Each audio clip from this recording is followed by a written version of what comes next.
Assalamualaikum warahmatullahi wabarakatuh. Saya dari kelompok 1 akan mempresentasikan hasil dari kerja kelompok saya yang berjudul Etika Bisnis dan Perusahaan Lingkungan. Pertama-tama saya akan memperkenalkan anggota kelompok saya, yaitu 1. Mirza Aditama dengan NIM 2018-11352. Yang kedua ada Afif Arianto dengan NIM 2019-11056. Ada Laili Nurfitria dengan NIM 2019-11062. Ada saya sendiri, Naila Royani Sabila dengan NIM 2019-11068. Ada Endah binti Roma Hidayah dengan NIM 2019-11069. Ada Ika Citra Dewi Wulansari dengan NIM 2019-11113. Cahyawati Ningrum dengan NIM 2019-11118. Tri Setia AC dengan NIM 2019-11135. Indah Trisiti Pertiwi dengan NIM 2019-11142. Dan yang terakhir ada Afifatul Miladia dengan NIM 2019-11114. Pengertian etika bisnis. Etika bisnis merupakan cara melakukan kegiatan bisnis yang mencakup seluruh aspek yang berkaitan dengan individu, perusahaan, dan masyarakat. Menurut Irham Fahmi 2013, etika bisnis adalah aturan-aturan yang menegaskan suatu bisnis boleh bertindak dan tidak boleh bertindak, di mana aturan-aturan tersebut dapat bersumber dari aturan tertulis maupun aturan tidak tertulis. Dan jika suatu bisnis melanggar aturan tersebut, maka akan dikenakan sanksi, di mana sanksi tersebut dapat berbentuk langsung maupun tidak langsung. Dalam menciptakan etika bisnis, ada beberapa hal yang harus diperhatikan. Yang pertama, ada pengendalian diri. 2. Pengembangan tanggung jawab sosial. 3. Mempertahankan jati diri. 4. Menciptakan persaingan yang sehat. 5. Menerapkan konsep pembangunan berkelanjutan, yaitu memikirkan bagaimana keadaan di masa yang akan datang. Dan yang terakhir ada menghindari sifat 5K, kata balance, kong-kali-kong, koneksi, kolusi, dan komisi. Prinsip etika bisnis. Yang pertama, prinsip hormat pada diri sendiri. Prinsip ini memberikan dampak pada bisnis itu sendiri dalam menjalankan bisnis. Masyarakat sebagai konsumen merupakan cerminan bagi bisnis yang kita jalani. Bila bisnis kita memberikan kontribusi positif bagi masyarakat, tentu itu akan memberikan dampak positif bagi bisnis yang kita jalani. Yang kedua, prinsip keadilan. Dalam menerapkan prinsip keadilan, semua pihak yang terkait dalam bisnis harus memberikan kontribusi, baik itu secara langsung atau tidak langsung, terhadap keberhasilan bisnis. Oleh karena itu, semua pihak harus memiliki akses yang positif sesuai dengan kemampuan dan peran yang sudah diberikan kepada masing-masing terhadap keberhasilan bisnis ini. Yang ketiga, prinsip kejujuran.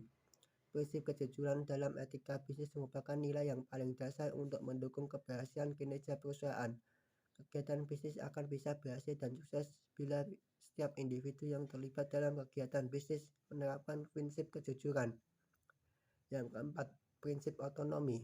Dalam prinsip otonomi etika bisnis, perusahaan bebas memiliki kewenangan sesuai dengan bidang yang telah dikuasai sesuai dengan visi dan misi perusahaan tersebut.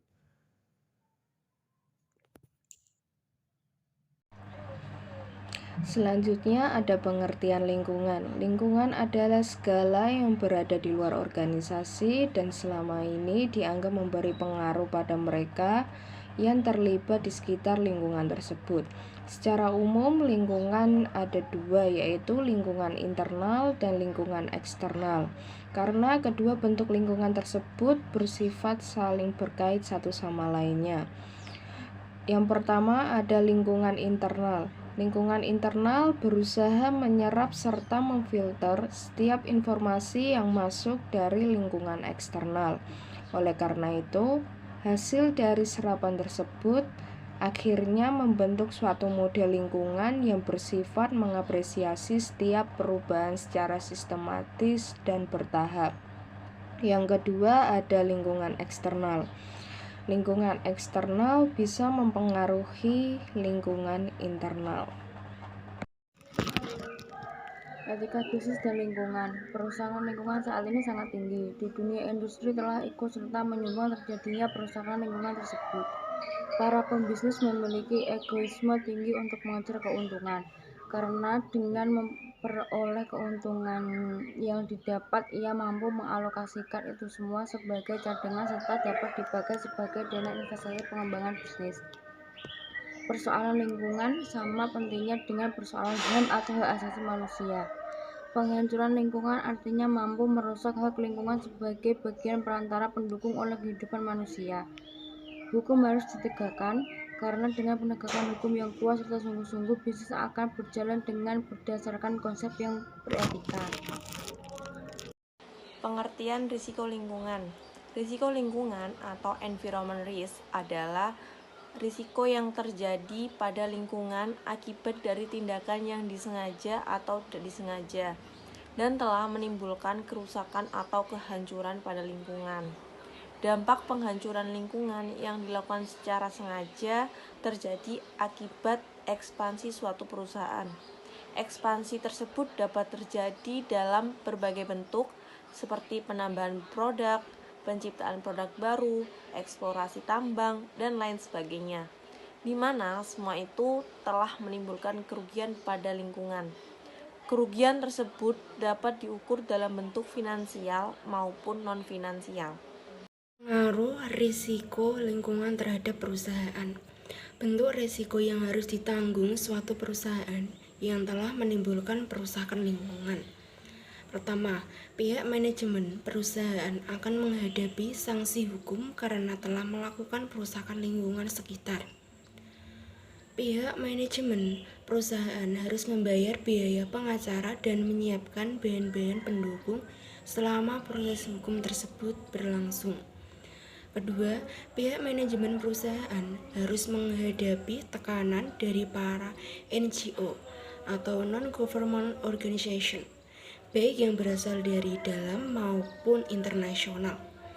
Para mitra bisnis yang selama ini begitu dekat dan mendukung perusahaan akan mengambil tindakan prudent atau hati-hati. Yang keempat, ada pihak manajemen perusahaan harus siap menghadapi sikap protes dari masyarakat sekitar yang selama ini telah dirugikan akibat beroperasinya perusahaan. Industri dan perusakan lingkungan. Ada berbagai jenis sektor industri yang dianggap dominan dapat memberikan pengaruh pada perusakan lingkungan.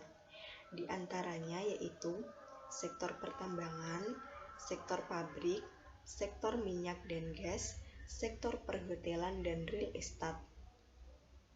Sebuah perusahaan dengan berbagai aktivitas ruang lingkup bisnisnya dapat membawa dampak positif dan juga dampak negatif terhadap lingkungan. Adapun dampak positifnya yaitu dapat memberikan pengaruh bagi usaha dalam mendorong untuk menciptakan kebutuhan-kebutuhan yang selama ini belum terpenuhi sehingga dapat terpenuhi.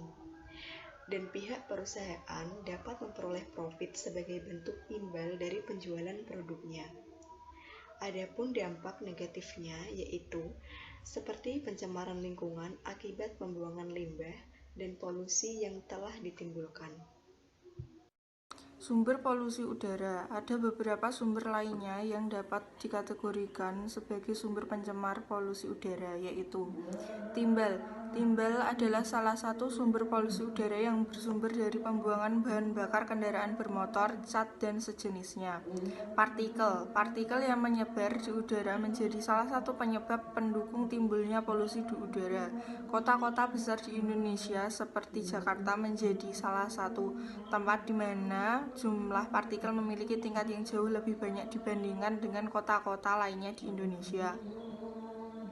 Nitrogen dioksida. Nitrogen dioksida atau NO2 merupakan sumber pencemaran yang bersumber dari aktivitas lalu lintas di jalanan. Karbon monoksida. Karbon monoksida atau CO merupakan salah satu sumber pencemaran udara yang bersumber dari pembakaran kendaraan dan hutan yang berlangsung secara tidak sempurna. Hidrokarbon. Hidrokarbon yang mudah menguap dengan adanya sinar matahari dapat bereaksi dengan NOx untuk membentuk ozon. Yang terakhir adalah ozon.